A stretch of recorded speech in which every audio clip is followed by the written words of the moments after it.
काम भी ऐसी जगह आता है जिस समय पर मनुष्य बहुत ज्यादा अटक जाता है, जैसे कनेर का फूल और दुर्वा का संग। ये दो चीजें ऐसी हैं। कनेर का फूल देखा है आप लोगों ने? हाथ उठाओ जिन जिन ने कनेर का फूल देखा सबने? रखो अपने। एक कनेर का फूल, एक दुर्वा। दुर्वा हमारे यहाँ पर कहते हैं वो हरी हरी जो घास होती है, दूब होती है, उसको दुर्वा कहते हैं।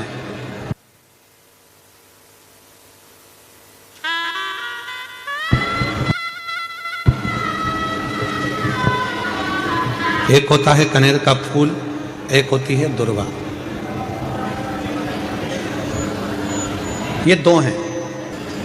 शिव महापुराण की कथा कहती है, शिव महापुराण का कौमार खंड वर्णन करता है जब व्यक्ति बहुत ज्यादा उलझनों में कहीं एकदम अचानक घिर जाए, अचानक से आकर गिर गया और उसका कोई निर्णय निकल ही नहीं रहा।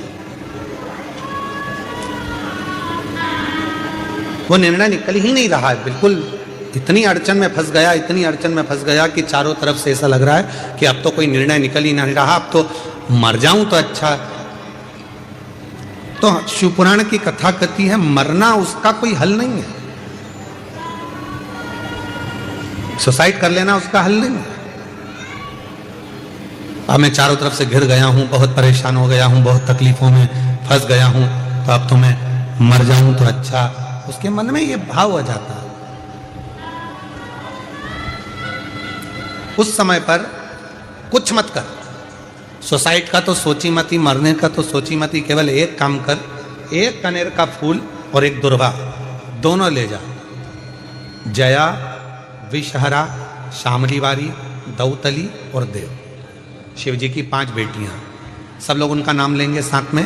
पहले नंबर पर जया, विषहरा, शामली बारी, दौतली और देव। ये शंकर जी की जो 5 लड़कियां हैं, ये डीले कम कर दो, आवाज क्लियर कर दो। शिव जी की जो 5 लड़कियां हैं, इन 5 लड़कियों का नाम लेकर एक कनेर का फूल और एक दुर्वा जो भगवान शंकर को उत्तर की ओर मुख कर कर शिवलिंग पर समर्पित कर देता है, और एक लोटा जल धीरे धीरे शंकर भगवान को अपने मन की कामना कर कर, जिस उलझन में वो फंसा हुआ है, जिस व्याधि में वो फंसा हुआ है, जिस तकलीफ में वो फंसा हुआ है, उसका स्मरण करते करते वो शिव जी से अपने मन की बात कहते कहते अगर जल उसी दुर्वा, उसी कनेर के फूल के ऊपर शिवलिंग पर जो चढ़ा हुआ है उस पर समर्पित करता है, कहते हैं 4 घंटे भी नहीं लगते।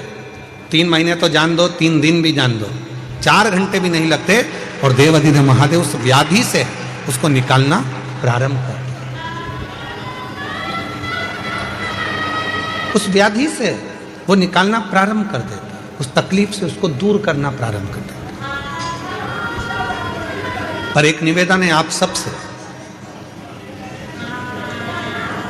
अगर शिव महापुराण पर आपका भरोसा है और शिव जी पर विश्वास है तो ये सब कुछ करा हुआ हमें फल देता है, और अगर भरोसा ही नहीं है, विश्वास ही नहीं है, तो फिर बड़ा मुश्किल है कि आप शंकर को जल चढ़ाते चढ़ाते पूरी जिंदगी निकाल दोगे तो भी उसका कोई हल, उसका कोई फल मिलना नहीं, पूरी जिंदगी में।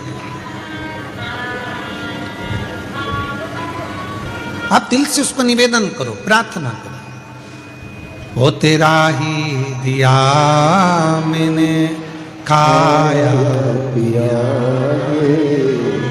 तेरा शुक्रिया, तेरा शुक्रिया, मुझे भोले बाबा ने बहुत दे दिया, तेरा शुक्रिया, तेरा शुक्रिया। शिव को अपने मन की बात करें, निवेदन करें। ऐसे दयालु नाथ से रिश्ता निभाइए, बोलो जितने बैठे हो सब बोलो, ऐसे दयालु नाथ से रिश्ता बनाइए, मिलता रहेगा आपको जो कुछ भी चाहिए, मिलता रहेगा आपको जो कुछ भी चाहिए। ऐसा करिश्मा होगा जो हुआ कभी नहीं, ऐसा करिश्मा होगा जो हुआ कभी नहीं। मांगा है भोलेनाथ से, आवाज नहीं आ रही आप लोगों की। मांगा है भोलेनाथ से वरदान है, तेरी दया बनी रहे जब तक है जिंदगी,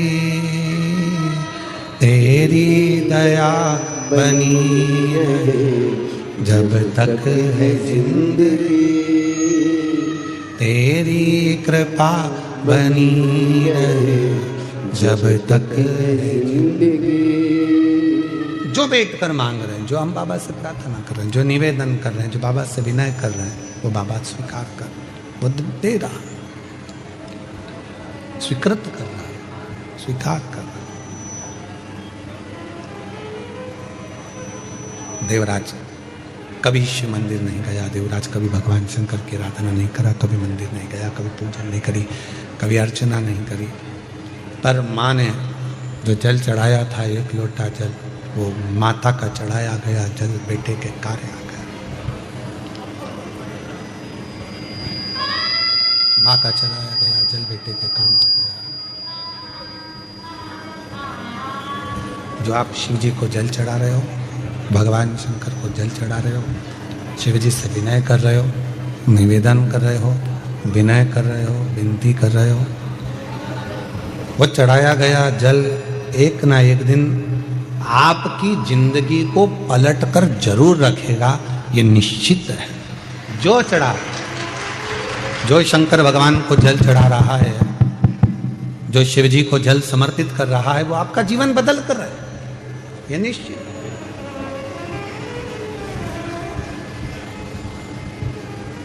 बस वो जल चढ़ाने में आपका विश्वास कितना है, आपकी दृढ़ता कितनी है, आपका भरोसा कितना है, वो आपके ऊपर निर्भर करता है। देवराज शिव मंदिर में पहुंचा, चोरी का धन था, बैठ गया, शरीर में ताप पड़ा, बुखार आया।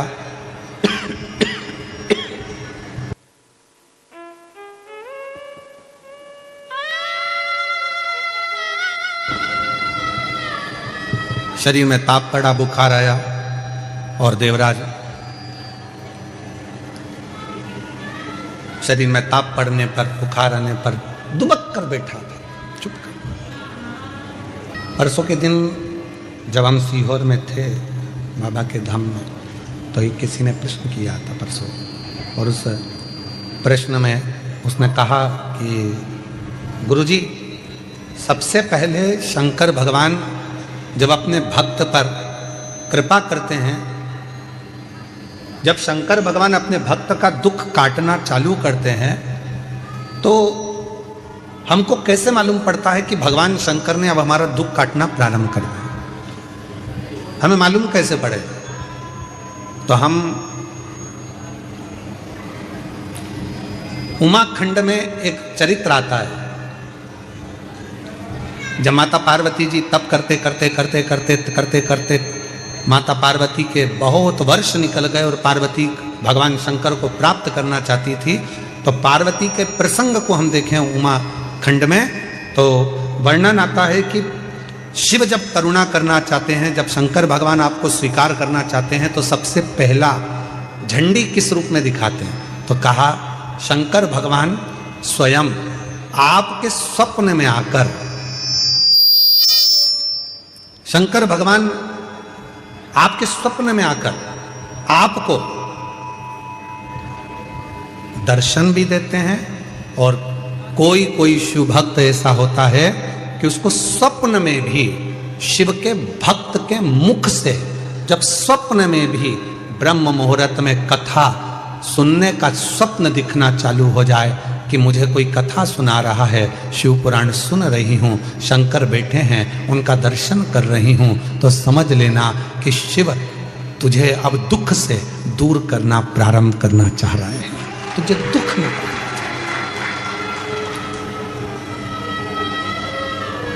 महाराज जी, कई लोग कहते हैं कि स्वप्न में अगर शिव जी दिखते हैं तो क्या फल मिलता है। शिव महापुराण का पार्वती खंड कहता है, अगर स्वप्न में शंकर भगवान का शिवलिंग का दर्शन हो जाए, समझ लेना कोई बहुत बड़ी विपदा आने वाली थी, शंकर भगवान सामने आकर खड़े होकर उस विपदा को टाल दिया।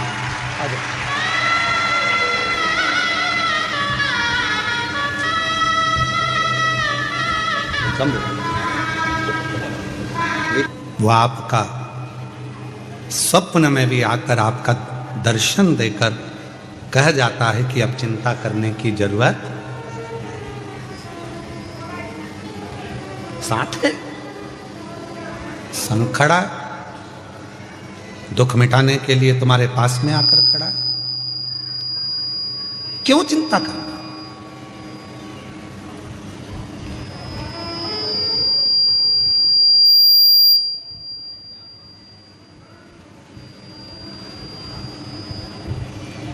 किस बात की चिंता करना। अब सौंप दिया इस जीवन का सब भार तुम्हारे हाथों में, है हार तुम्हारे हाथों में और जीत तुम्हारे हाथों में, सब कुछ उस पर छोड़ दिया, तो फिर अब चिंता करने की जरूरत क्या है। अब चिंता करने की जरूरत ही क्या है, सब उस पर सौंप दी। जब भक्ति की प्रबलता होती है, विश्वास दृढ़ होता है, भरोसा दृढ़ होता है, विश्वास दृढ़ होता है, भक्ति प्रखर होती है, तब शिव करुणा जरूर करते हैं। इसलिए कहा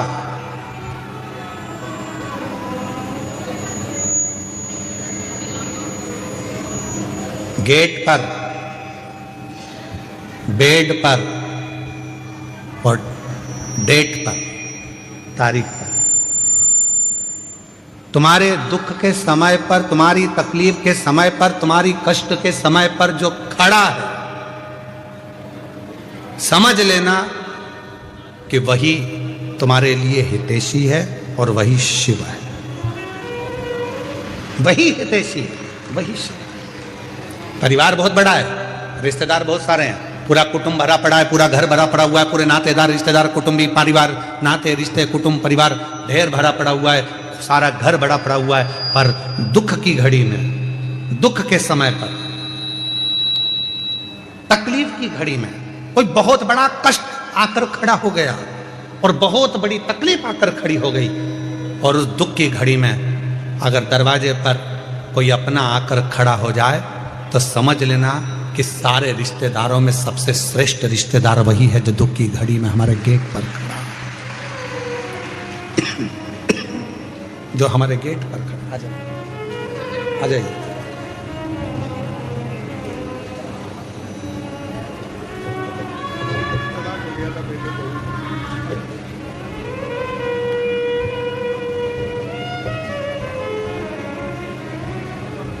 अब वापिस जुड़ गए बेटा, दोनों आकर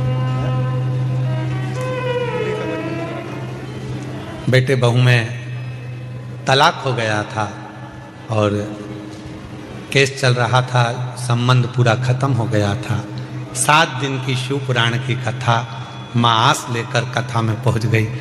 कहा मेरे बेटे बहू को वापिस जोड़ दो, और भगवान जब बड़ौदा में कथा होगी तो पत्र भेजूंगी, और शिव की कृपा से आज दोनों का संबंध जुड़ गया, वापिस एक हो गए। एक बार जोरदार ताली बजाकर साथ ये बेटे बहू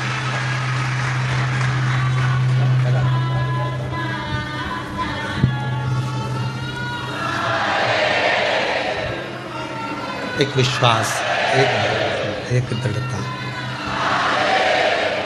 जब शिव से कहें बोले तो शिव उसको स्वीकार करता।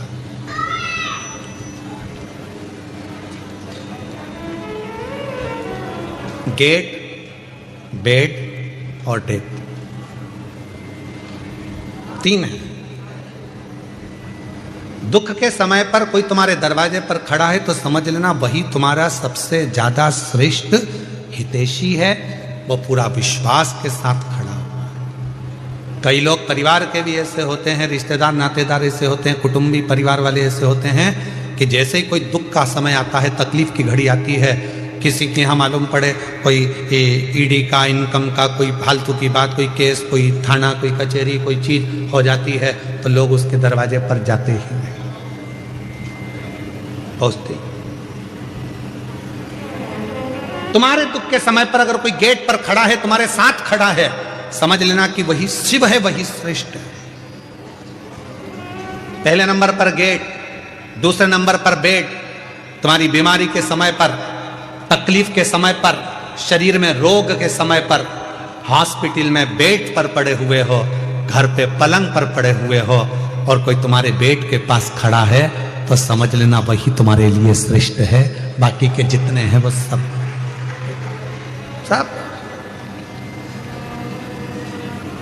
श्रेष्ठ वही है। कौन कौन है परिवार में? तो कहा मेरे 4 मामा जी हैं, 3 मौसी जी हैं, मेरा 4 बेटे हैं, 4 बहुएं हैं, मेरी लड़की दामाद 3 है, 3 मेरी बेटी हैं, 3 दामाद हैं, दामाद के बच्चे हैं, मेरा देवर है, देवरानी है, जेठ है, जेठानी है, और मालूम पड़ा शरीर में कष्ट आ गया, रोग आ गया, हॉस्पिटल में पड़े हो, और हॉस्पिटल में पड़े हो और मालूम पड़ा एक दिन भी अगर परिवार वाले तुम्हारे बेड के पास आकर खड़े नहीं हुए, तुम्हारे दरवाजे पर आकर खड़े नहीं हुए, तो वो रिश्तेदार किस काम के? और कोई दूसरा हॉस्पिटल में बीमार व्यक्ति अपने मरीज को देख रहा था और साथ में तुम्हारी भी देखभाल कर रहा है, तो उससे बड़ा दुनिया में कोई नहीं हो सकता। वो बेड के पास खड़े होकर तुमको निहार। परिवार इतना बड़ा, घर इतना बड़ा, कुटुंब इतना बड़ा, रिश्ते इतने सारे, पर गेट पर, बेड पर और डेट मतलब तारीख, कहीं कचहरी में तारीख चलती है, कहीं कोर्ट में तारीख चलती है, कहीं दुख की तारीख होती है, कहीं तकलीफ की तारीख होती है। परिवार वालों से कहा हमारे ऊपर ये ऐसे तकलीफ है, अपन उस तारीख को वहां चलेंगे, तुम हमारे साथ चलना, अपन उस तारीख को वहां चलेंगे, तुम हमारे साथ चलना। कोई उस डेट में खड़ा नहीं होता तो रिश्ते नाते कुटुंब कबीले किस काम के? परिवार किस काम के? गेट, बेड और डेट, ये 3 ऐसे हैं।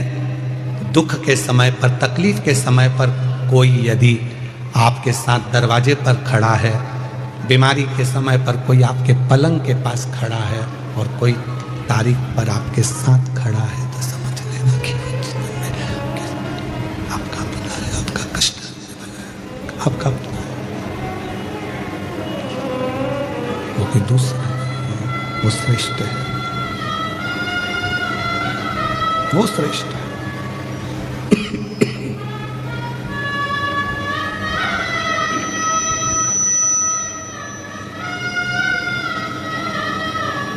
बस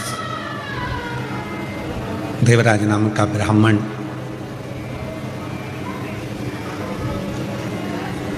अंतिम सांसें गिन रहा है, कोई साथ देने वाला नहीं है, पर माँ ने जो 1 लोटा जल चढ़ाया था उसका पुण्य उस बेटे को शंकर के मंदिर तक लेकर गया। वो पुण्य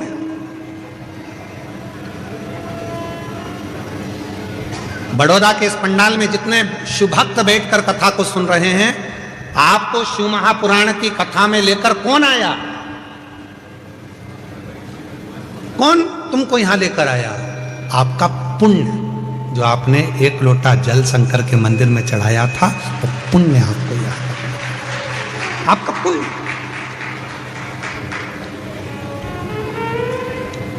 कई लोग पत्रिका दिखाने जाते हैं, कहते हैं महाराज जी बताओ इसमें राजयोग कितना है, राजयोग कितना है, बताओ हमारा भाग्य कैसा होगा, हमारा भविष्य कैसा होगा। ढेरों लोग ज्योतिषाचार्य जी के पास में जाते हैं और पूछते हैं कि हमारा भविष्य कैसा होगा, हमारा राजयोग कैसा होगा। हमारा निवेदन है, आज तक कोई ऐसा हाथ दिखाने वाला नहीं मिला, कोई आज तक ऐसी पत्रिका दिखाने वाला नहीं मिला जिसने किसी ज्योतिषाचार्य से जाकर पूछा हो कि बताओ कि राजयोग नहीं, ये बताओ कि मेरे राम का दर्शन कब होगा, मेरे शिव का दर्शन कब होगा, मेरे कृष्ण का दर्शन।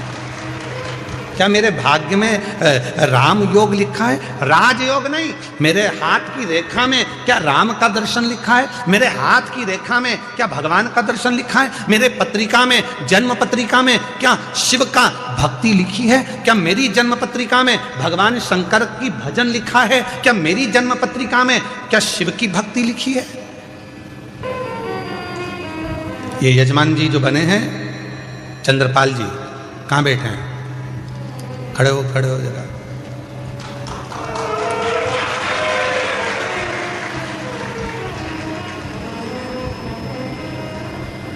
जब महेश बंसल जी, ये महेश बंसल जी हैं, महेश बंसल जी ने जब हमको कल कहा कि गुरुजी मुख्य यजमान ये चंद्रपाल जी हैं, महेश बंसल जी आप कल बोले कि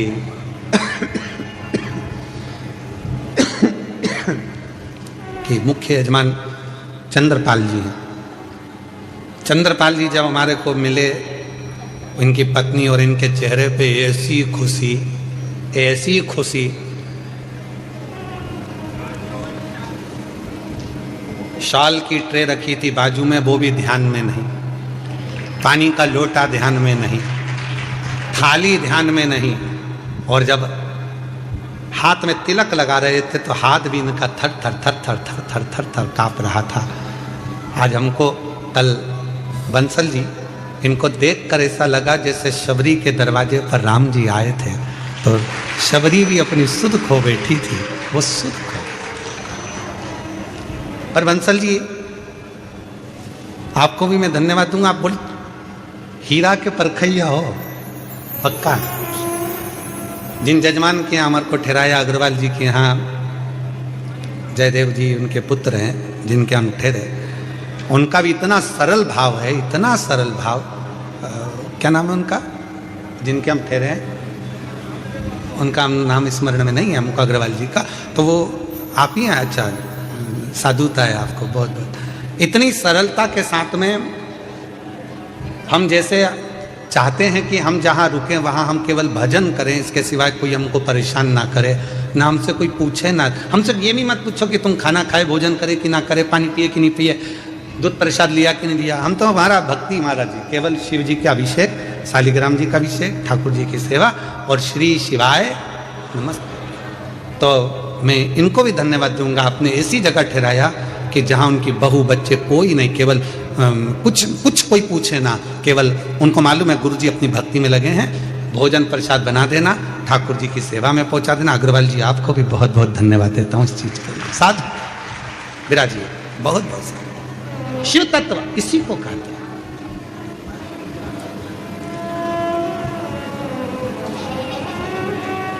इसी को अविरल भक्ति कहते हैं। हाथ दिखाने वाले बहुत मिलेंगे और कहेंगे राजयोग बताओ, पर ऐसा कोई आज तक ज्योतिष आचार्य के पास में जाकर, कोई विद्वान पंडित जी के पास जाकर नहीं पूछा कि मेरे हाथ में राजयोग मत बताओ, मेरे हाथ में बता दो राम योग, शिव योग, मेरे हाथ में बता दो कृष्ण योग कब है, मुझे कब मेरे बड़ौदा में मेरे शंकर की कथा सुनने को मिलेगी, कब मेरा शंकर आएगा, कब मेरा भाग्य खुल जाएगा, कब मेरी किस्मत।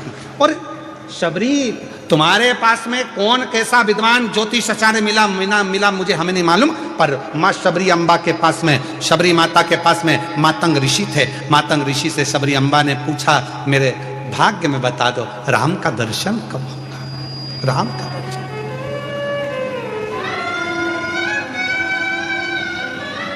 शबरी चाहती तो मातंग ऋषि से कह सकती थी कि मेरी 4 मंजिल का भवन कब बनेगा, गाड़ी कब आएगी, बंगला कब आएगा, राज्य योग कब बनेगा। पर शबरी ने यह कुछ नहीं मांगा। शबरी ने तो केवल इतना कहा कि मेरे ऊपर कृपा कर कर बता दो कि मुझे राम का दर्शन कब होगा।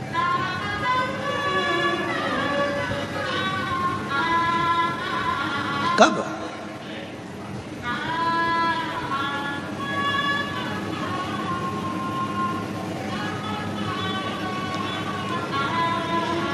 कब मुझे दर्शन हो, कब मैं मिलूं उससे। आप लोगों ने एक प्रसंग सुना होगा कि पंडित जी कहते हैं कि शंकर जी पे गंगा जल चढ़ाओ। अरे बोलो तो जम के, सुना है कि नहीं सुना? कई पंडित जी कहते हैं पूजन करने बैठे हो गंगा का जल लाओ शंकर पे चढ़ाएंगे, गंगा जल लाओ शिव जी पे चढ़ाएंगे।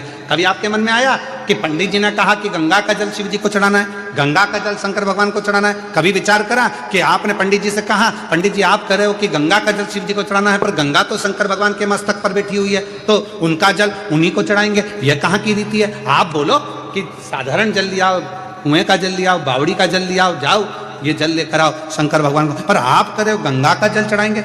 ये रीति कहां से आई?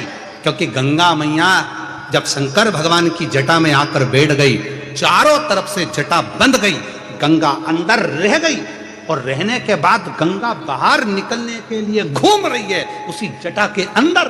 भागीरथ बाबा हाथ जोड़कर कहते हैं भोले बाबा मेरे पूर्वजों के उद्धार के लिए गंगा को तो बाहर निकाल दो, वो तो पूरी की पूरी आप में समाहित हो गई। तब शंकर भगवान ने कहा कौन कह रहा है कि गंगा को निकालना है? भागीरथ जी कहते हैं मेरे पूर्वजों के लिए गंगा को निकाल दो, मैं गंगा को निकालने को तैयार हूं। गंगा तैयार है? गंगा कहती है मैं भागीरथ जी के पूर्वजों के उद्धार के लिए कलकल कर कर बहना चालू करती हूं और ऐसी दौड़ लगाऊंगी कि भागीरथ बाबा के 60,000 काकाओं के उद्धार को मैं अभी की अभी कर दूंगी। शिवजी कहने लगे तेरी दौड़ में तू मुझे दर्शन नहीं कर पाएगी, मुझसे नहीं मिल पाएगी। गंगा जी कहती हैं मैं आपका दर्शन भी करूंगी और मिलूंगी भी। और गंगा को भगवान शंकर ने अपनी जटा से निकाला। बहती हुई गंगा भागीरथ बाबा के यहाँ 60,000 काकाओं के उद्धार के लिए पहुंच गई। गंगा सागर में पहुंच गए। अब गंगा को शिव नहीं मिल रहा, गंगा को शंकर का दर्शन नहीं हो रहा, गंगा शिव को देख नहीं पा रही है, गंगा शंकर के करीब नहीं रह पा रही है, गंगा शंकर भगवान का मुख नहीं देख पा रही है। नैनों से नीर बह रहा था। भगवान नारायण का दर्शन गंगा जी को हुआ। नारायण ने पूछा क्यों गंगा कैसी हो? गंगा जी कहती हूं तो अच्छी, पर जिन शिव की जटा से निकली हूं उनके पास जाने के लिए वापिस तरस रही हूं, मिल नहीं पा रही। कोई ऐसा साधन बता दो कि मुझे शंकर का दर्शन हो जाए। गंगा मैंने तो सुना है शंकर भगवान जिसको अपना बना लेते हैं उसको दूर नहीं करते हैं, तो शिवजी ने तुझे दूर कैसे कर दिया? गंगा जी कहती हैं शंकर भगवान ने दूर नहीं करा, मैं मेरी अहंकार से शिव से दूर हो गई। शिवजी ने कहा था मत जा गंगा, मैं तुझे अपनी जटा में हमेशा रखने को तैयार हूं, तू इस जटा में विराजमान रहे। पर गंगा मैंने शंकर भगवान से कहा तुम मुझे छोड़ो, मैं भागीरथ बाबा के 60,000 काकाओं का उद्धार करूंगी और तुम्हारा दर्शन करने आ जाऊंगी। पर ऐसी बह रही हूं, निरंतर ऐसी बह रही हूं कि शिव का दर्शन मुझे वापिस मिलता ही नहीं है। आप कुछ कृपा करो। भगवान नारायण ने शंकर जी से प्रार्थना करी, आप कुछ करिए। शंकर जी ने पार्वती से कहा पार्वती गंगा का जल लेकर ही मुझ पर चढ़ा। पार्वती जी ने पूछा जो गंगा तुम्हारी जटा पर बैठी है उसी का जल तुम्हें चढ़ाऊं तो इसका मतलब क्या है? शंकर भगवान कहते हैं कि वो गंगा मेरे दर्शन करने के लिए तरस रही है। अगर तू गंगा का जल मुझ पर चढ़ाएगी वो गंगा मेरा दीदार कर पाएगी तो मैं तुझे वर प्रदान कर दूंगा। वर दे। उस दिन से ब्राह्मणों ने, ज्योतिषों ने, विद्वानों ने नियम बनाया। लोग कहते हैं शंकर जी को गंगा जल से स्नान कराओ, गंगा जल चढ़ाओ। क्यों? तो कहा गंगा जल से शिव जी क्यों प्रसन्न होते हैं? उसका प्रसन्न होने का कारण यह है कि शंकर जी प्रसन्न होते कि नहीं होते, पर गंगा शिव पर चढ़ती है, दर्शन करती है तो गंगा वर देती है कि तूने मुझे शंकर से मिला दिया, जा मैं तेरे ऊपर कृपा करती हूँ, तेरी भंडार भरती हूँ, तुझ पर दया करती हूँ।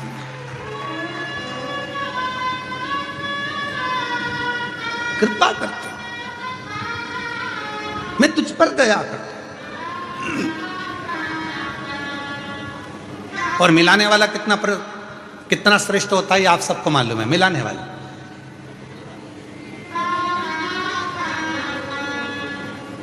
आप खींचो 3 लाइन। ब्रह्मा विष्णु महेश की 3 सलाखाएं जब शिव जी के शिवलिंग पर लगाई जाती है, यहां तक शिव पुराण कहती है अगर हम शंकर भगवान के शिवलिंग को जल चढ़ाकर 3 रेखाएं भी ना खींच सकें तो अपने हाथ की 3 उंगली का यदि स्पर्श मात्र भी शिवलिंग पर कर देते हैं तो ब्रह्मा विष्णु और महेश की करुणा हमारे ऊपर होना प्रारंभ हो जाती है। यहां तक शिव पुराण का, यहां तक। क्यों कहते हैं आपसे? शिव महापुराण की कथा सुनने के बाद जब आरती हो, आरती होने के बाद कर्पूर गौरम होने के बाद जब आप अपने घर को जाओ, हमारा तो निवेदन है जिसको बीच में अगर कथा चलते में बीच में घर जाना रहता है तो उसको कथा में आना भी नहीं चाहिए। अगर आपको कथा के बीच में उठना है, घर जाना है, हाँ नहीं मैं 1 बजे से 4 बजे तक कथा, मुझे 3 बजे घर जाना है, तो कथा में मत आओ। आप अपने घर पे टीवी में कथा सुनो, अपनी जिंदगी का आनंद पाओ। कौन कह रहा है कि जाओ? 1 बजे से 4 बजे तक कथा है, तो 4 बजे जब कथा विराम हो, आरती हो, वहां की मिट्टी को अपने हृदय से लगाओ, मस्तक से लगाओ, प्रणाम कर कर बाबा से झोली पसार कर विनय करो, बाबा तेरी कृपा से बड़ी मुश्किल से कथा मिली है, ना जाने बड़ौदा में तू फिर कब आएगा, कब कृपा करेगा, ना जाने कौन सी मेरी किस्मत पलटाना होगी जो तू मुझे कथा के पंडाल में ले आया। अगर तू नहीं बुलाता तो मेरे घर में कोई ना कोई उलझन आ जाती, नहीं आ पाती, कोई विवाह शादी में चली जाती, कोई टेंशन में पड़ जाती, कथा में नहीं पहुंच पाती। पर तूने मुझे बुलाने के लिए सारी चिंताएं समाप्त कर दी और मुझे बुलाया है। मैं समझ गई शादी में अगर कोई किसी को बुलाता है तो विदाई में कुछ ना कुछ देकर भेजता है, तूने मुझे कथा में बुलाया तो तू भी कुछ ना कुछ देकर जरूर भेजेगा।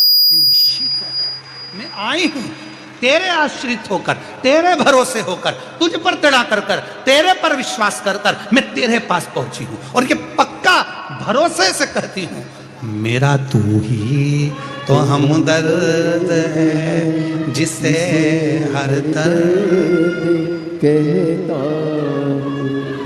नहीं आती बच्चों को लिखना नहीं आता, पर लाइन खींचना तो आता है। बच्चा दीवार पे लाइन खींच देता है, बच्चा कॉपी में लाइन खींच देता है, माँ हाथ पकड़कर उस बच्चे को लिखना सिखा देती है। उसी तरह जो शंकर के मंदिर में जाकर 1 लोटा जल चढ़ाना प्रारंभ करता है, 3 रेखाएं खींचना प्रारंभ करता है, चंदन लगाकर त्रिपुंड बनाना प्रारंभ करता है, बाबा उसके भी जीवन में सुख हाथ पकड़कर देना प्रारंभ कर देता है। सुख देना,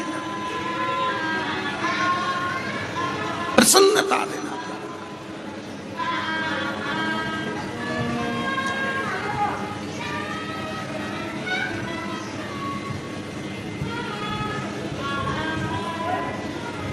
कहो उससे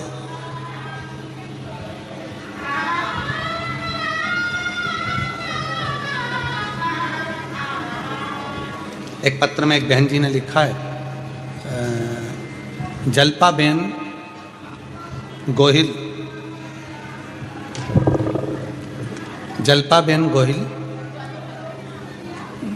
चलो जरा पढ़ के बताओ। जल्पा बेन गोहिल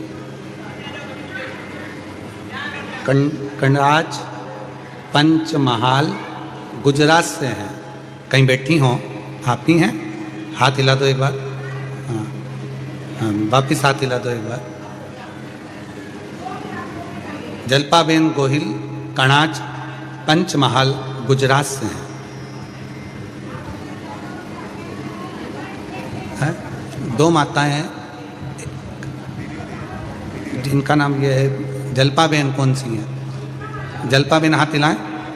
जल्पाबेन गोहिल हाथ हिलाइएगा। हाँ ठीक है, दिख गए, आ जाइए। 1 लोटे जल का शिवरात्रि के दिन गेहूं के उपाय का आपने बताया था गुरुदेव। गुरुदेव मेरी माँ को एक बीमारी है,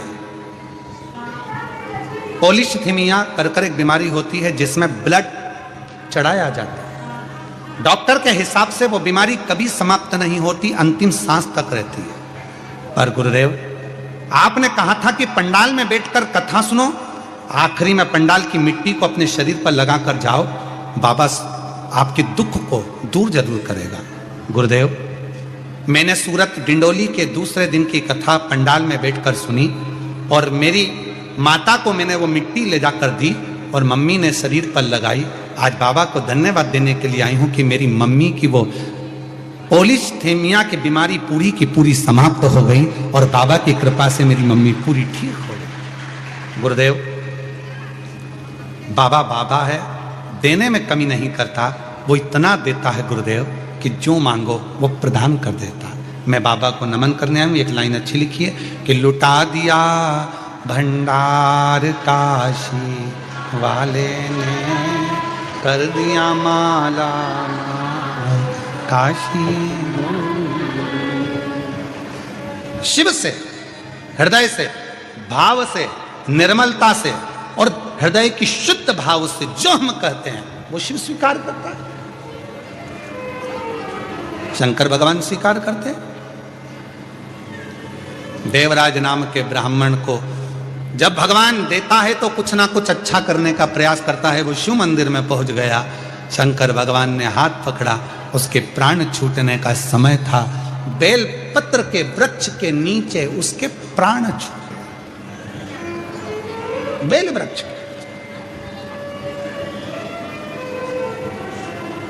शिव महापुराण की कथा कथी है,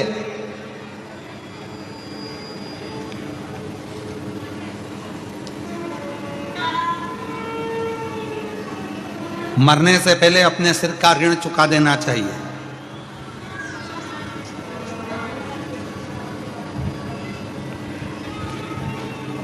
मरने से पहले अपना एक ऋण सिर पे लेकर मत जाओ, सारे ऋण चुका दो।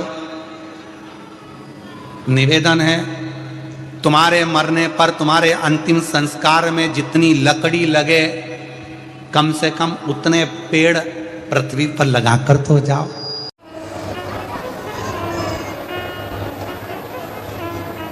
हम तो यहां तक कहेंगे, अगर कोई अड़चन आ जाती है, कोई परेशानी आ जाती है, कोई अड़चन पड़ जाती है, परेशानी पड़ जाती है और उसमें कोई हल नहीं निकल रहा है, उस अड़चन में कोई हल नहीं निकल रहा है, परेशानी का कोई हल नहीं निकल रहा है, तो भी एक दुर्वा कुंदकेश्वर महादेव जी के नाम से शिव को चढ़ाकर फिर जाओ, उसमें हल मिलना प्रारंभ। कुंदकेश्वर महादेव हमारे मंजिल तक हमको पहुंचाते हैं। उसको थोड़ा बल दीजिए, उसको थोड़ी शक्ति दीजिए। और उसी तरह शिव महापुराण की कथा कहती है, जब पार्वती मैया शिव जी की साधना में डूबी हुई थी,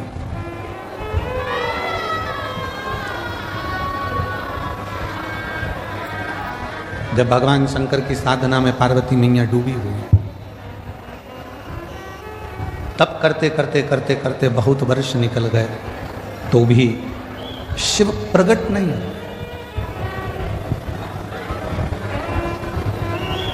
तो भी भगवान शंकर प्रकट नहीं।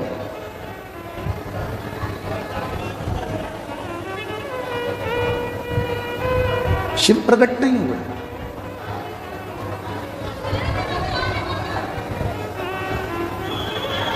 मां पार्वती जी थोड़ी सी हिम्मत हार गई। कब? जब उन्होंने सूखे पत्तों का सेवन किया, नासिका के एक ही छिद्र से श्वास लेती हैं और इसी छिद्र से श्वास छोड़ देती हैं।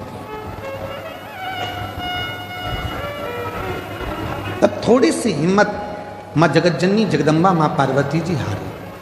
कई माताएं व्रत करती हैं, साधना करती हैं, उपास करती हैं, नियम ले लेती हैं, कोई व्रत धारण कर लेती हैं और उनको लगता है कि मैं व्रत कर रही हूं। जब आप लोग हिम्मत हारने लगते हो तो जिसका तुम व्रत कर रहे हो, जिसकी तुम साधना कर रहे हो, जिसका तुम तप कर रहे हो, वो देवता तुम्हें हिम्मत देने के लिए तुम्हारे मन के अंदर आकर विराजमान हो जाता है।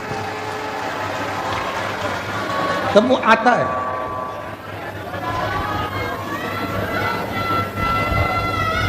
पार्वती मैया जब हिम्मत हारी तो भगवान देवादिदेव महादेव मां जगतजननी जगदम्बा पार्वती के सामने प्रकट।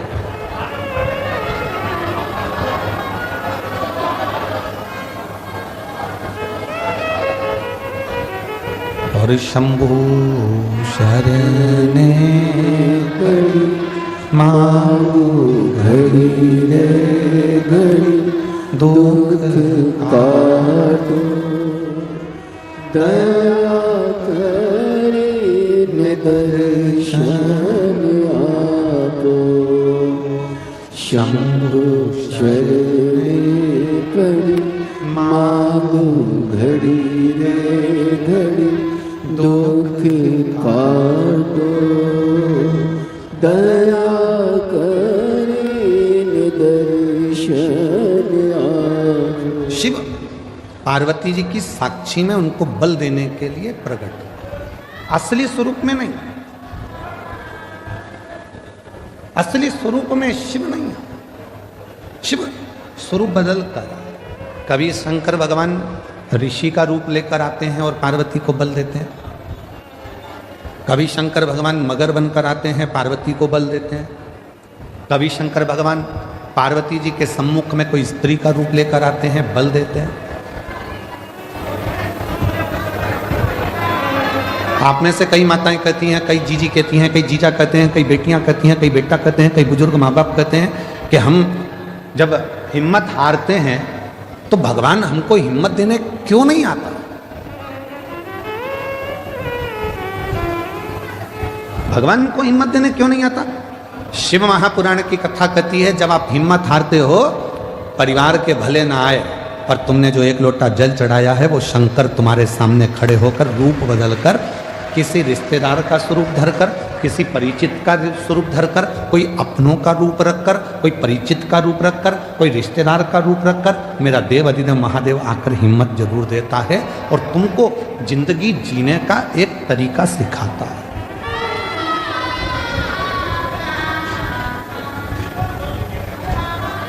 ऐसा नहीं कि संसार में जो जन्मे हैं उनको मौका नहीं मिलता, सबको देता है।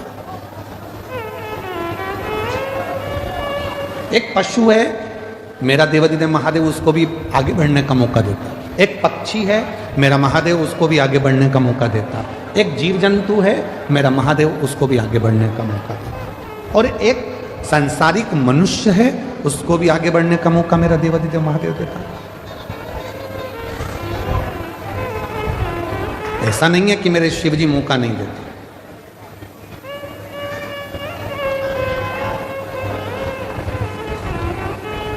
नदी में, पानी में, समुद्र में, तालाब में, कुएं में, बावड़ी में अगर कोई डूबता है, कोई डूब रहा है, तो पानी भी एक मौका देता है उसको उछाल देकर बाहर निकालने का कि अभी भी मौका है, तुम उससे बाहर निकल। पानी भी मौका देता है। तो परमात्मा हर जगह मौका देने के लिए तैयार बैठा है। संसार के बेटा बेटी कहते हैं, नवयुवक बच्चे कहते हैं, हम पढ़ पढ़ के थक गए, एग्जाम दे दे कर थक गए, हम कंपटीशन एग्जाम में बैठ बैठ कर थक गए, पर हमारा सिलेक्शन ही नहीं हो रहा। ऐसा नहीं है। ऐसा कोई संसार में जन्मा नहीं जिसको परमात्मा ने आगे बढ़ने के लिए मौका नहीं दिया। उड़ने का मौका तो परमात्मा देते ही हैं। और अगर आप लोगों ने देखा हो, हम तो बड़ौदा में नहीं रहते, हम गुजरात में नहीं रहते, हम तो मध्य प्रदेश में रहते हैं, पर हमने वहाँ देखा है। आप लोगों ने यहाँ पर देखा है कि नहीं देखा मालूम नहीं। बारिश में एक होती है चींटी, एक होता है चीटा। बोलो बोलो, देखा है कि नहीं देखा। समय एक ऐसा आता है कि भगवान वो चींटी को भी पर दे देता है और चीटे को भी पर देता है कि उड़ ले, तू भी उन्नति की ओर बढ़ ले, तू भी आ। आप जरा विचार करिएगा कि वो परमात्मा जब चींटी को पर दे सकता है, वो परमात्मा जब चीटे को पर दे सकता है, पर उस चीटे और चींटी में भी कोई कोई चींटी चीटे ऐसे रहते हैं, पर मिलने के बाद भी वो उड़ते ही नहीं हैं, वो आगे बढ़ते ही नहीं हैं। संसार में ऐसे लोग भी हैं कि उनको मौका मिलता है तो भी उस मौके का वो फायदा ना उठाकर वहीं की वहीं पड़े रहते हैं और आगे बढ़ नहीं। उसने चींटी को भी पर दिया, उसने चीटे को भी पर दिया कि तू बढ़ ले, आगे बढ़ ले। ये 7 दिन की शिव महापुराण की कथा हो रही है। आज कथा का 6ठा दिन है। आज कथा की शिवरात्रि है। कल कथा सुबह 8 बजे से 11 बजे तक ये बड़ौदा नगर के इस ग्राउंड में हो जाएगी। टीवी पर वही 2 बजे से 5 बजे तक आ जाएगी। 7 दिन दिए परमात्मा ने, मौका दिया परमात्मा ने कि मैंने तुझे पर दिए हैं। अभी भी अगर तू विपदाओं में घिरा है, दुख में घिरा है, तकलीफों में घिरा है, कष्ट में घिरा है, परेशानियों में घिरा है, तो तेरे बड़ौदा नगर में भोलानाथ डमरू लेकर आया है और तू डमरू के नाद को, डमरू के शब्द को श्रवण, वो मौका दे रहा। उसके बाद भी अगर हम श्रवण ही ना करें, धारण ही ना करें, तो वो जीवन बेकार। इसको कहते हैं शिव महापुराण ज्ञान यज्ञ। कौन सा यज्ञ है ये? जम के बोलो जरा। शिव महापुराण ज्ञान यज्ञ।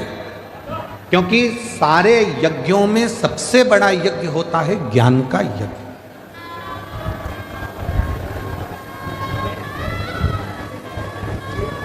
भजन संध्या कराई, रात को खूब नाचे कूदे, एंजॉय करा, पूरे होर्डिंग लगाए गए बड़े बड़े, भजन संध्या है, भजन संध्या है, भजन संध्या। चौकी बिठाई, आज चौकी है, आज भजन संध्या है, पूरी रात लोगों ने एंजॉय करा। ठीक है, भजनों में नाचे आप, ठीक है, पर ज्ञान क्या लिया? ज्ञान क्या प्राप्त किया? बड़े बड़े यज्ञ हुए, उसमें आहुतियां छूटी, बैठने वाले बैठे, खर्च करने वालों ने खर्च भी किया, बहुत बड़े बड़े बड़े यज्ञ हुए, पर उससे हमने ज्ञान क्या लिया?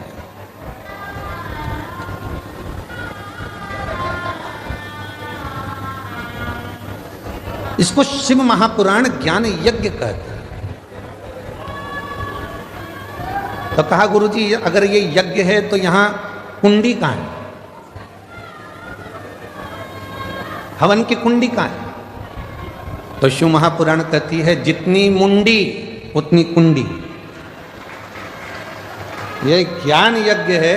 इस ज्ञान यज्ञ में जितने जितने बैठे हुए हैं और जिन जिन के कानों में शिव महापुराण की कथा जा रही है, जितनी जितनी मुंडी है, जितने जितने शीश हैं, उतनी उतनी वो कुंडी है। ये ज्ञान उसकी बुद्धि में, उसके श्रवण शक्ति में जा रहा है और नेत्रों से दर्शन कर रहा है, हृदय में उतार रहा है। और एक ना एक दिन जो उसने ज्ञान लिया है उसकी जिंदगी में अगर उसने उतार लिया तो वो संकट से बचेगा और एक दिन मेरा भोले बाबा उसकी झोली खुशियों से भरेगा। ये वो यज्ञ है।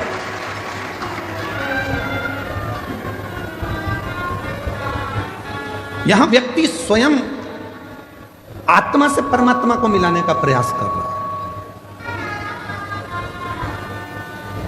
मन को परमात्मा से लगा रहा है।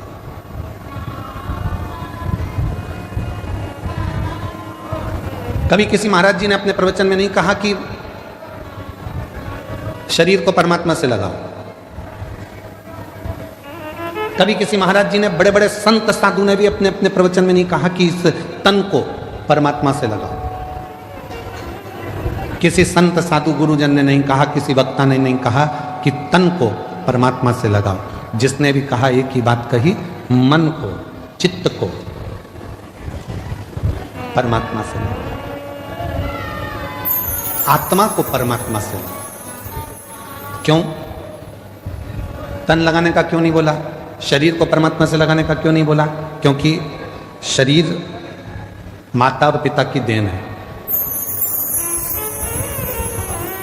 इस शरीर में आधा भाग मां का है, इस शरीर में आधा भाग पिता का। शरीर माता पिता की देन है और जब थोड़े से बड़े हो गए तो ये शरीर भोजन की देन है। जितना खाओगे उतने तंदुरुस्त रहोगे।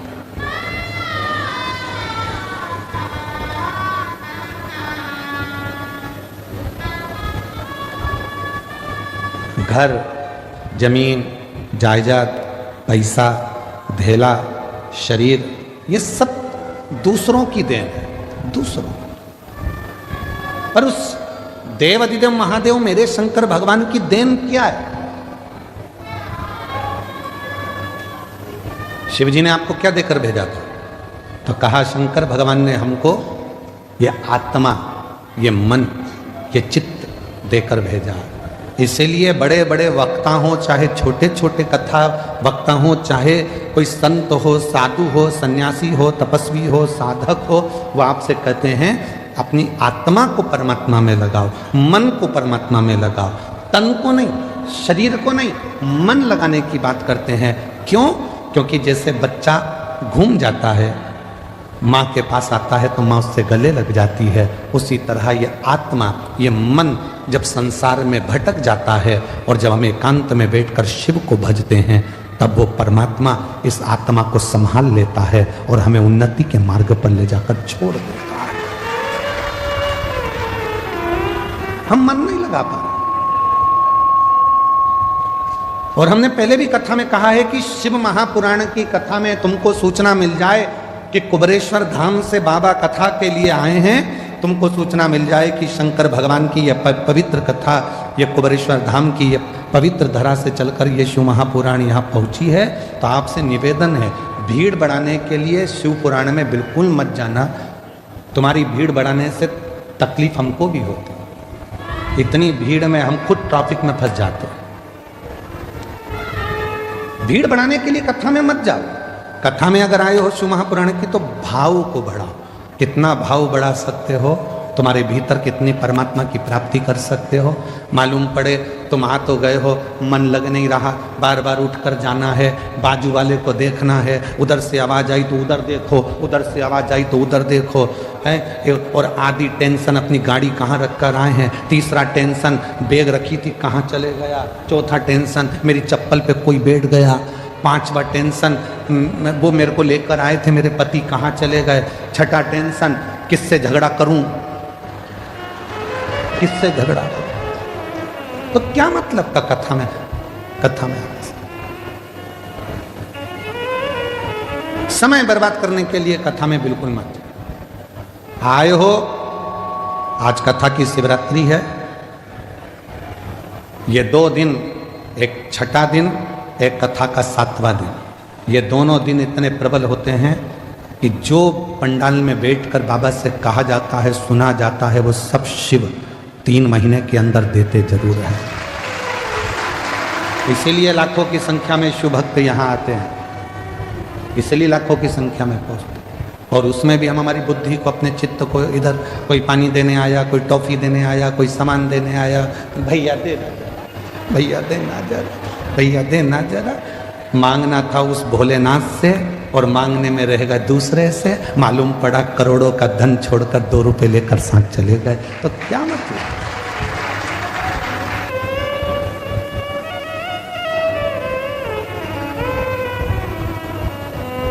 सात दिन की कथा में जितनी चिल्ला चोट नहीं होती उतनी पीछे के 2 दिन में होती है। क्यों? क्योंकि भगवान भी चाहता है अगर अच्छे से कथा सुन लेगी तो मुझे देना पड़ेगा, इसलिए इसको थोड़ा थोड़ा डिस्टर्ब करो, इसको थोड़ा परेशान करो। ये कथा नहीं सुन पाए, कथा नहीं सुन पाएगी तो मुझे देना नहीं पड़ेगा। इसका मन नहीं लगेगा तो मुझे देना नहीं पड़ेगा, मन लग गया तो फिर तो मुझे देना पड़ेगा। इसलिए 2 दिन तुम्हें समझदारी रखना है। चिल्लाने वाले चिल्लाएंगे, तुम्हें समझदारी रखना। कोई तुम्हारे पास से बार बार उठ के जाए तो सिर पे पल्लू लेके पाँव पड़ ले, तेरे हाथ जोड़ो, बैठ नीचे बैठ। कहाँ बार बार जा रहा है? तुझमें नारद घुस गया क्या? नारद भरा गया क्या? बार बार जा रहा है, फिर आ रहा है, फिर जा रहा है, फिर आ रहा है, बैठ जा। बहुत सावधानी की जरूरत है। पूरे कथा के बीच में बाबा से अपने मन की बात का स्मरण करते रहो, बीच बीच में उसको याद करते हुए तुम्हारे चित्त को, आनंद को उस परमात्मा से जोड़ते रहो। लगना चाहिए कि तुम्हारी रोमावली, हाथ की पाँव की रोमावली तुम्हारी खड़ी हो रही है, वो परमात्मा तुमको मिल रहा, वो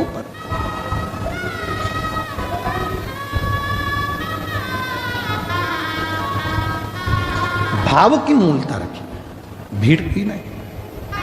पार्वती मैया तप में लगी हैं, जहां पर वो थोड़ी सी भी डाउन होती हैं, थोड़ी सी उनको लगता है कि शिव नहीं मिलेंगे क्या, शंकर नहीं मिलेंगे क्या, तब भोले बाबा किसी ना किसी का रूप रख कर आकर उनको समझा जाते। तुम भी जिंदगी में जब जब डाउन होगे, तुम्हारे जीवन में जब जब तुम परेशानी की ओर बढ़ोगे और जब जब तुम्हारे जीवन में थोड़ी तकलीफ आएगी, अगर तुमने 1 लोटा जल शिव जी को चढ़ाया है तो वह मंदिर में से निकलकर महादेव तुम्हारे दरवाजे पर आकर तुमको समझाने का प्रयास करें। मेरा शंकर भगवान कभी अपने असली स्वरूप में नहीं आता, याद रखना। मेरा भोले बाबा कभी तुम्हारे सामने गले में सांपों की माला लेकर, डमरू लेकर, भस्म लगाकर, जटा बांधकर, रुद्राक्ष की माला पहनकर, त्रिपुंड लगाकर, ऐसे मेरे शंकर भगवान बागंबर धारण कर कर कभी नहीं आते ही नहीं है। उन्होंने पार्वती जी को तुरंत माता जगतजननी जगदम्बा पार्वती जी को वचन दिए। 2 वचन माता पार्वती जी को शंकर भगवान ने दिए थे। पहला वचन दिया था कि मेरी परिक्रमा पूरी नहीं होगी, यह पार्वती को वचन दिया। इसलिए कभी भी शंकर भगवान की परिक्रमा पूरी नहीं होती। यहां से चालू करा, जैसे ये शिवलिंग है तो यहाँ से चालू करके यहीं से वापिस आ जाते हैं, जहाँ से जल बहता है उसको लांघते नहीं, क्योंकि पार्वती को वचन दिया। गणेश जी महाराज ने शंकर भगवान की परिक्रमा पूरी कर ली थी। षडानंद कार्तिक के परिक्रमा करने मोर पर गए थे और गणेश जी ने चूहे पे बैठ के शंकर की परिक्रमा कर ली थी, देवाधिदेव महादेव की। तो भगवान शंकर प्रसन्न होकर वर दे दिए थे कि तुम प्रथम गिनती में गिनाओगे गणेश, सारी दुनिया तुम्हारी पूजन करेगी। तब पार्वती का दिल दुख गया था। पार्वती ने कहा मेरा एक बेटा परिक्रमा करने मोर पर बैठ कर गया, दूसरे ने बुद्धि का परिचय दे दिया, चूहे पे बैठकर तुम्हारी परिक्रमा कर ली तो तुमने उसे वर दे दिया। मेरा एक बेटा तो दुखी होगा ना, माँ तो दोनों बेटे की सोचती है ना, और तुम्हारे लिए एक प्रिय हो गया। भोलेनाथ, आज ये पार्वती अपने पति से वचन मांगती है। मैं जानती हूं कि तुम भोले हो, तुम्हारी कोई भी परिक्रमा करेगा तो तुम उठाकर कुछ भी दे दोगे, इसलिए आज वचन दो कि तुम्हारी कभी भी पूर्ण परिक्रमा नहीं हो। शिव जी ने वचन दे दिया, वचन दे कि मेरी पूर्ण परिक्रमा नहीं होगी, अधूरी परिक्रमा होगी, पूर्णता में नहीं। शिव को पहचानो। और दूसरा, मां जगत जननी जगदम्बा भगवान शंकर से मांग रहे, जब दुख की घड़ी, जब तकलीफ की घड़ी, कष्ट की घड़ी, तब आपको आना।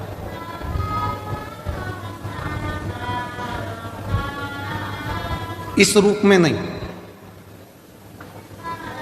क्यों? इस रूप में दिक्कत क्या है? गले में सांप पड़ा है, नीचे बाघंबर है, रुद्राक्ष की माला है, त्रिपुंड है, कंठ नीला है, भस्म चढ़ी है। इस रूप में क्यों नहीं? पार्वती जी ने कहा,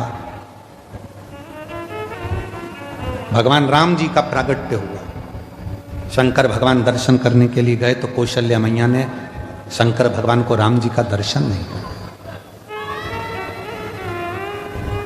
फिर द्वापर आया, भगवान कृष्ण का प्रागट्य हुआ, भगवान शंकर फिर दर्शन करने के लिए गए तो यशोदा मैया ने लाला का दर्शन नहीं किया। वो आप लोग एक लाइन गुनगुनाते, श्री कृष्ण के दर्शन करने चले सदा शिव गोकुल में, गली गली में शोर मचावे, चले सदा शिव गोकुल में। यशोदा जी ने दर्शन कराया था भगवान को? नहीं। बाबा तुम्हारे गले में सर्प है, मेरा बच्चा डर जाएगा। बाबा तुम्हारा वेश बड़ा विचित्र है, इसको देखकर मेरा बच्चा डर जाएगा। ना राम जी का दर्शन कौशल्या जी कराती हैं, ना कृष्ण भगवान का दर्शन यशोदा जी कराती हैं। तो माता पार्वती जी ने वचन मांग लिया कि आज के बाद तुम्हारा भक्त अगर तुमको बुलाए तो इस रूप में मत जाना, कोई रूप बदल कर, उसी के परिवार का रूप रखकर, उसी के कुटुंब का रूप रखकर, उसी का अपना कोई रूप रखकर तुम चले जाना। क्यों? तुम्हारा ये स्वरूप अगर कोई देखेगा तो वो आपको कलिकाल में, कलयुग में, अगर बड़ौदा की गली में तुम जिस बंगले में रहते हो और बंगले के बाहर आकर शंकर भगवान बेल बजाएं और बेल बजा के और अच्छा बढ़िया जोरदार, माता दरवाजा खोल, इतने में तो माता कुत्ते को छू कर दे। बोलो बोलो, सही है कि गलत है? बड़ी बड़ी वीआईपी कॉलोनी में आप लोग रहते हो, बड़ी वीआईपी गाड़ी में आप लोग घूमते हो, जरा विचार करिए, चौराहे पर अगर कोई मांगने वाला आ जाए ना तो तुम्हारी गाड़ी का कांच तुरंत चढ़ा लेते हो ऊपर, वो थपथपा रही है। अब जरा विचार करिए, कितनी विचारणीय बातें हैं। तुमने गाड़ी का कांच चढ़ा लिया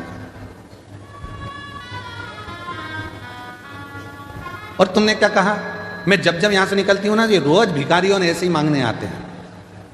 तुम तो इंसान थे जो तुमने गाड़ी का कांच चढ़ा लिया और रोज रोज मंदिर में जाकर भगवान भगवान, एक आध दिन भगवान कांच चढ़ा लिया तो तुम इंसान थे, उसने चढ़ाया तो फिर। अभी छत्तीसगढ़ में एक कोई मंत्री, अब तो नहीं है वो मंत्री, पर उन्होंने बहुत बड़ी बात कह दी थी, उस पर हमारी बात पे कटाक्ष भी हुआ। उन्होंने कहा भगवान को भोग लगा, भगवान को तो राजसी ठाट मिलता है, भगवान के तो कपड़े बदले जाते हैं, भगवान को चांदी की थाली में भोजन मिलता है, भगवान तो भगवान है, खड़े रहते हैं। तो हमने उससे कहा कि एक काम करो, हम भगवान को हटा देते हैं, तुम खड़े हो जाओ, तुम खड़े। बहुत कठिन है महाराज। ये प्रसंग भी एक बार आया है। एक भक्त ने भगवान से कह दिया था, तुम कितने आराम से रहते हो, पंखा चलता रहता है, बढ़िया बढ़िया कपड़े पहन के आशीर्वाद देते रहते हो और मुस्कुराते रहते हो, सोने के जेवर, सोने के आभूषण, चांदी के बर्तन में भोजन, लोग तुम्हारी आरती उतारते हैं। एक दिन भगवान ने कहा कि तू खड़े हो जा मेरी जगह, अगर मुझ में सुख दिख रहा है तो तू खड़े हो जा, तो कौन सी बड़ी बात है, हटो। भगवान हट गए। मैं जैसा खड़ा हूं वैसे की वैसे खड़े होना, थोड़ा सा मुस्कुरा, और थोड़ा मुस्कुरा, हल्की सी स्माइल और दे, बस ठीक है, बिल्कुल एक जैसे पांव रख, सामने देखते रहे, बस इसी खड़े रहे।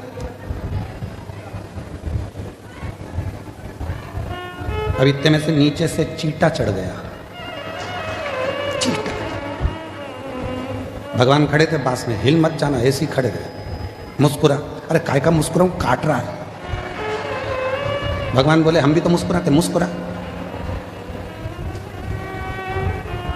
फिर एक आई, भगवान मेरी बहू को छोड़ा देते ना। सुबह की आरती हुई, पंडित जी ताला लगा के चले गए। ये बोला हट जाऊं, भगवान बोले काय को, मैं हटा था, मुस्कुरा।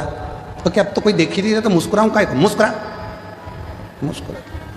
शाम को पंडित जी आए, उन्होंने फिर आरती मारती करी, चांदी की थाली में भोजन ला के दिखाया। भूख लग रही है, भगवान बोले मैं खाता था, बस देखता था, देख ले, खाने को नहीं मिलेगा, मुस्कुरा। 2 दिन में चक्कर खा के नीचे गिर गया, भगवान के चरण पकड़कर बोला मैं इंसान इंसान ही रह सकता हूं, तू भगवान भगवान ही रह सकता। मेरे बस की बात नहीं है दुनिया के दुखड़े सुनना, ये मेरे बस की बात नहीं है। मैं मेरे बहुओं के दुखड़े सुन लूं, परिवार के दुखड़े सुन लूं, वही काफ़ी है। तेरे पास तो दुनिया के इतने लोग आते हैं, दुखड़ा रोते हैं, और तू कितनी कृपा करता है तो भी मुस्कुराता रहता है। भगवान कहते हैं मैंने दुनिया में सबको मुस्कुराहट दी है, केवल प्रसन्न रहकर दुख कटता रहता है, दुख कटता है। और शिवजी ने पार्वती जी को भी यह प्रसंग सुनाया। एक बार तुमरुका जी आए और तुमरुका जी ने आकर कहा कि ब्रह्मा जी को सृष्टि की रचना का भार आपने दिया। शंकर जी बोले सृष्टि की रचना ब्रह्मा जी कर रहे हैं। हाँ, तो सृष्टि में ज्ञान कौन देगा? सब कुछ ब्रह्मा जी अगर रच देंगे तो। शंकर भगवान बोले सृष्टि में जिन जिन को मैंने जन्म दिया वो सब ज्ञान देंगे, वो सब ज्ञान देने वाले। ज्ञान तो हर एक जीव से मिल जाता है, बस लेने वाला चाहिए, केवल लेने वाला चाहिए। ज्ञान तो कभी भी प्राप्त होता है। एक पति पत्नी रात को सो रहे थे और रात को सोते सोते सोते सोते इतने में पत्नी रात को 1:30 बजे उठ गई और 1:30 बजे उठकर उसने पति को हिलाकर बोला पति से, सुनो जी, सुनो तो, बोल, मुझे नींद नहीं आ रही है। तो पति बोला मुझे आ रही है, सोन देना। नहीं, सुनो तो, बोल, मुझे इसलिए नींद नहीं आ रही, मान लो अपने कोई पप्पू हो गया तो कहां सोएगा। पति बोला कैसी मूर्खों जैसी बात करती है। पति थोड़ा सा नींद में था, इधर खसक गया, बोला इधर सो जाएगा, सो जा। पत्नी सो गई। 2:30 बजे फिर उठ गई। पति को बोला उठो। पति बोला अब क्या हुआ? मान लो अपने को एक पप्पी हो गई छोटी सी, तो वो कहां सोएगी? पति और खसका, इधर सो जाएगी, मेरे को सो जान दे, सुबह ड्यूटी पे जाना है, तू सो जान दे। पति और खसक गया। 3:30 बजे फिर जग गई। उठो। पति ने पूछा अब क्या हुआ? अपने को एक और पप्पू हो गया तो वो कहाँ सोएगा। पति बेचारा और खसका।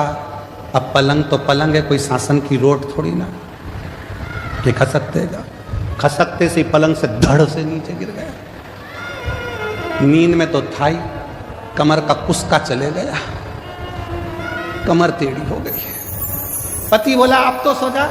पत्नी सो गई, पर पति को नींद नहीं आई। उठ गया, एक बैग तैयार करा।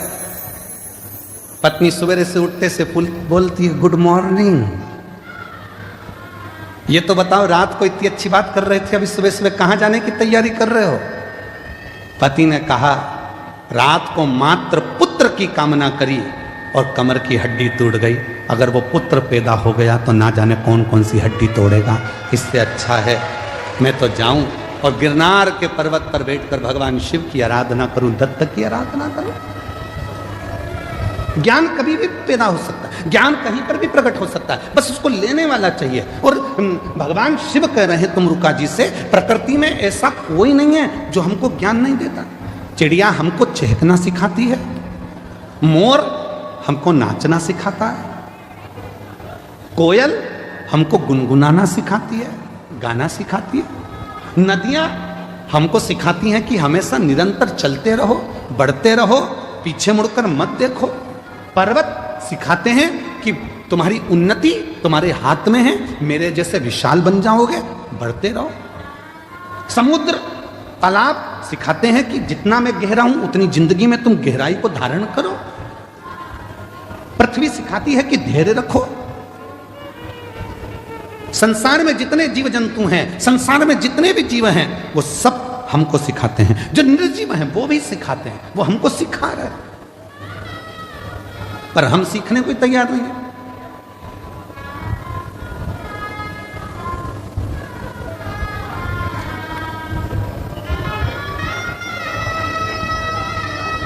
सास कहती है ये कल की आई हुई बहू की सुनूंगी मैं। सास के मुंह के शब्द रहते हैं कि कल की आई बहू की सुन के चलूंगी, उसकी सुनूंगी। बहू कहती है मैंने अपने बाप की नहीं सुनी तो तुम्हारी सुनूंगी।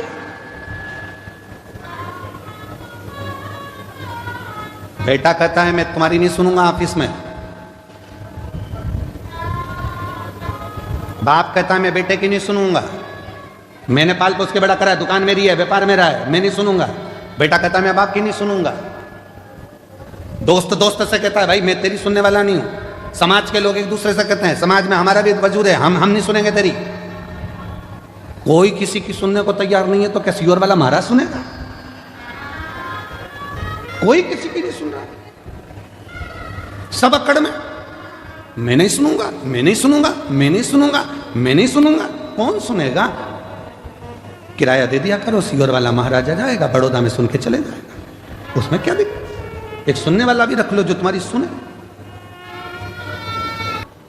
शंकर भगवान ने पार्वती को अपना बनाने से पहले कामदेव को जलाकर भस्म कर दिया, क्योंकि जहां काम होता है वह अहम भी आता है। जहां काम होगा वहां हम आएगा। किसी किसी के मन में विद्या का अहंकार हो जाता है। लंकापति रावण को देखो ना, उसने भी कह दिया था मैं विभीषण की सुनूंगा, विभीषण की, ये मुझे सुनाएगा। फिर एक दिन कह दिया ना ना तुम चुप रहो, मैं तुम्हारी भी नहीं सुनूंगा। मंदोदरी से कह दिया तू मेरी पत्नी है, मैं तेरी सुनूंगा। और किसी की नहीं सुनी तो आखिरी में पूरा लंका जल के भस्म हो गई, परिवार नष्ट हो गया, बर्बाद हो गया लंकापति रावण। इसलिए शिव महापुराण की कथा कहती है शंकर जी के परिवार में ऐसा नहीं है कि कोई किसी की नहीं सुनता। शिव के परिवार में शंकर भगवान की सब सुनते हैं, इसलिए शिव परिवार श्रेष्ठ माना गया। इसलिए शिव परिवार श्रेष्ठ माना गया। गणेश जी भी शंकर जी की सुन रहे हैं, पार्वती जी भी शंकर जी की सुन रही है, कार्तिकेय भी शंकर जी की सुन रहे हैं, सर्प भी सुन रहा है, मोर भी सुन रहा है, चूहा भी सुन रहा है, नंदी भी सुन रहा है, शेर भी सुन रहा है। और अगर शेर नहीं सुनता शंकर भगवान की तो शंकर भगवान का क्या बागंबर होता?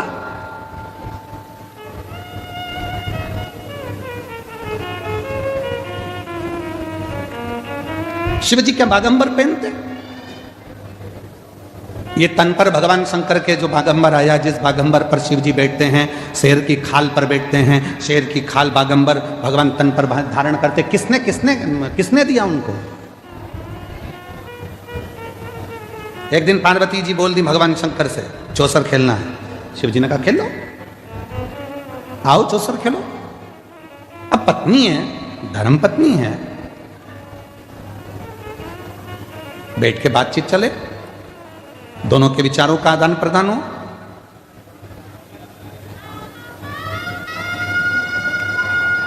बहुत विचित्र समय है, पर हमको बड़ौदा में बहुत अच्छी चीज लगी है। जो हमको देखने को मिला उसमें हमको बड़ी प्रसन्नता लगी। बड़ौदा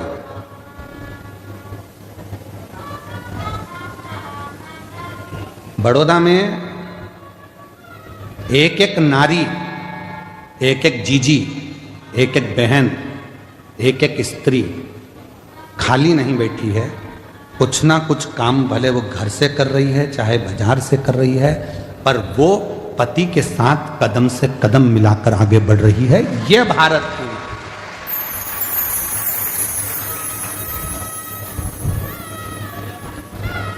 और पति कह दे कि मैं बड़ा, तुमसे बड़ी है वो। क्यों? रोटी बनाती है और रोटी कमाने जाती है। बनाती भी है और कमाने जाती भी है। बहुत अच्छा लगा। कई माताएं घर में ही फाफड़ा बना रही है, पैकेट पैक करके बेच रही हैं। कोई कुछ बना रहा है, कुछ बनाकर बेच रहा है। अभी एक भैया जी आए थे, उनकी धर्म पत्नी वो गाय के गोबर के श्रृंगार कुछ गाय आदि बनाती हैं, गणेश जी बनाती हैं, वो बेच। सबका अपना अपना कर्म, प्रसन्नता है। और कहीं कहीं की ऐसी भी हैं जो बेवकूफ बनाती हैं, ऐसा भी है। काम कुछ नहीं है और पूछो तो जैसे ही काम कुछ नहीं और मायके से फोन आ जाए, बेटा क्या कर रही थी? मम्मी इतना काम, इतना काम, इतना काम, इतना काम, पूछो मती। तो तूने करा क्या बेटा? आज बर्तन वाली नहीं आई क्या? मम्मी आई थी, मांझ के चली गई। तो भोजन बनाने वाली नहीं आई क्या? मम्मी आई थी, बना के चली गई। फिर पोछे वाली नहीं आई क्या? नहीं मम्मी आई थी, पोछा लगा कर चली गई। फिर काम क्या था बेटा? बच्चे स्कूल गए क्या? हाँ। उनका टिफिन किसने बनाया? मम्मी, वो हमारी सासू जी ने बना कर दे दिया था। फिर बेटा काम क्या था जो तू थक गई? मम्मी आज इंस्टाग्राम पर रील अच्छी नहीं आई, आज इंस्टाग्राम पर रील अच्छी देख देख के मैं मोबाइल को थक गई, पर एक भी नहीं आई। थक गई, बस इतना सा काम किया बेटा। तो भी माँ कह रही है इतना क्यों लोड लेती है? फेसबुक क्यों नहीं देख लेती है? मां कह रही। हे भगवान, देख तेरे संसार की हालत क्या हो गई भगवान।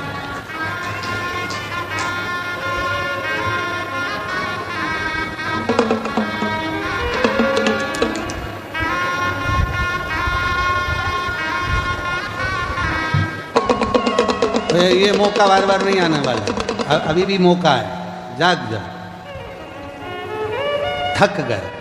मैं बड़ौदा की मेरी जीजियों को बहुत बहुत प्रणाम कर कर कहता हूं, मेरी जीजियों, आज तुम्हारा भाई इस कथा के पंडाल से बहुत खुश होकर जा रहा है कि मेरी जीजियां रोटी बनाती भी हैं और रोटी कमाती भी।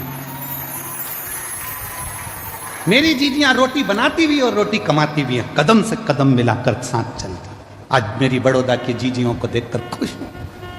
आज लग रहा है कि मेरे जीजाओं का साला हूं। आज दमदारी है, प्रसन्नता है। आज अच्छा लग रहा है। अब तो तुम्हारी सास भी बुराई करेगी तो छाती तान के कह दूंगा मेरी बहन से मत बोल दियो।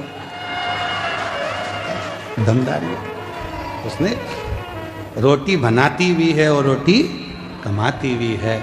इसलिए मेरा निवेदन है कि कोई भी स्त्री को, कोई नारी को, और तुमसे क्या चाहती है? क्या चाहती है? केवल 2 शब्द सम्मान। जितना तुम अपने बेटे से कहती हो ना, बेटा बहुत भूखा होगा, प्यासा होगा, ऐसा बहू जब नौकरी कर कर आए ना, उससे भी कह दिया करो बेटा आज तू थकी हुई दिख रही है, कोई टेंशन है क्या बेटा? उसको उसकी माँ की याद नहीं आएगी। सास ही माँ बन जाएगी तो उसकी जिंदगी खुश है। तुझे तकलीफ है क्या बेटा? मीठे दो बोल चल, मीठे दो, और कुछ नहीं। और मेरा बहुओं से भी निवेदन है, तुम्हारी सास को भी तुमसे ना धन, ना दौलत, ना संपदा, केवल उसको शुरू से उसको सम्मान मिला है, इसलिए 2 शब्द सम्मान के दिया करो तो वो बुजुर्ग माँ बाप भी आपके अपने। सम्मान, आदर।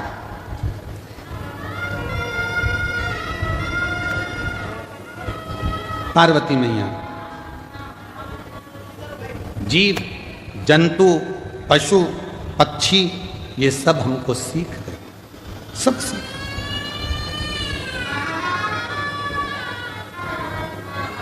ऐसा कोई नहीं है जो हमें सीख ना दे, बस लेने वाला चाहिए कि हमको उससे कितना ग्रहण करना है, हमने कितना प्राप्त करना, हम कितना लेना था। और जितना जितना आप उस आनंद के साथ उस जीव से सीखेंगे, सीखना चाहिए, ग्रहण करना चाहिए, रखना चाहिए, पर हम ले नहीं। और जो जैसी भावना लाया वो वैसा ही फल पाया, नहीं खाली उसे लौटाया, वो मन ही मन हर्षाया। और कर दिया माला माल काशी वाले लुटा दिया भंडार काशी वाले, लुटा दिया भंडार काशी वाले, कर दिया माला माल काशी वाले। अपने आप को हमें सुधारना है। शिव जी आप इस स्वरूप को धर कर मत जाना, दर्शन नहीं मिलते। यशोदा जी ने आपको दर्शन नहीं दिया कृष्ण का, इसलिए शंकर भगवान अपने असली स्वरूप में नहीं आए, स्वरूप बदल गए। और इसीलिए शायद आप लोगों श्रवण करे होंगे कि जब दर्शन नहीं मिला था तो अगली बार भगवान शंकर आए तो रूप बदल गया।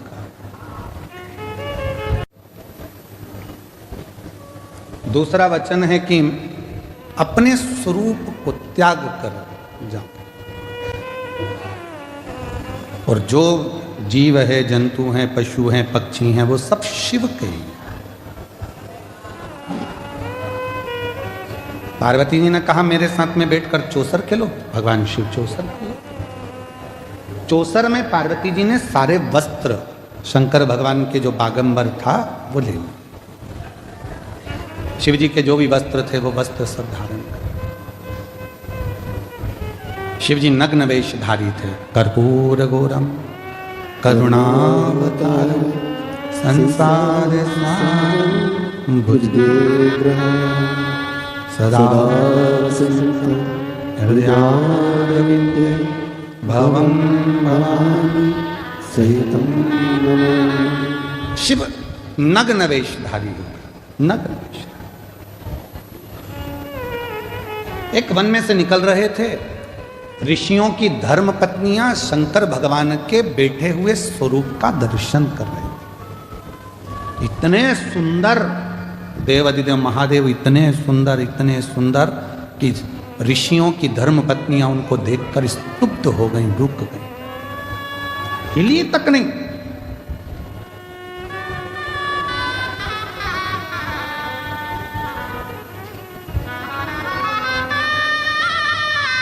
इतनी सुंदर है तेरी प्रतिमा, इतनी सुंदर तो कितना सुंदर होगा, तो कितना सुंदर होगा।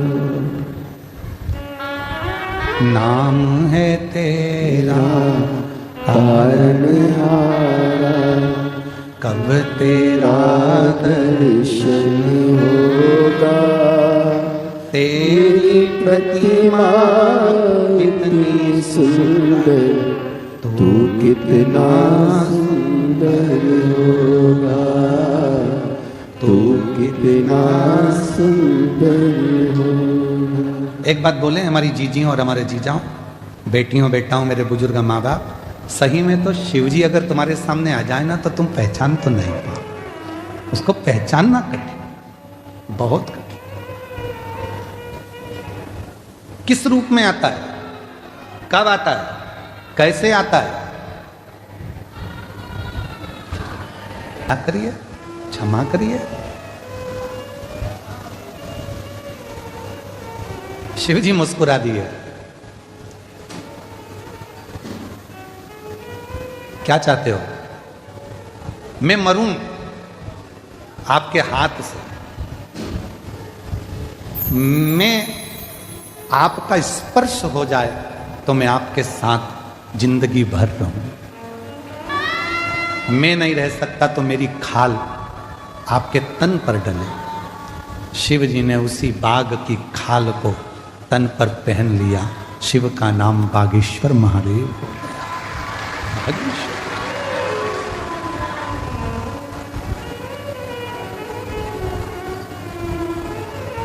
बाघ की खाल को जो धारण कर लेता है, स्वरूप उसका। दुनिया को लगता है कि शिवजी से मांगेंगे शंकर भगवान सुनेंगे ना सुनेंगे, देंगे ना देंगे। पर शिव पुराण की कथा कहती है भगवान बाघ पर भी कृपा कर कर बाघ के चर्म को अपने तन पर धारण कर लेते हैं। शिव बागंबर धारी बन जाता है। बागंबर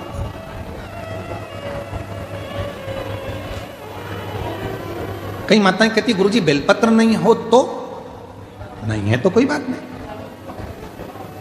कई माता कहती हैं अगर बेलपत्र मिली ही नहीं चढ़ाने के लिए तो मत होने दो।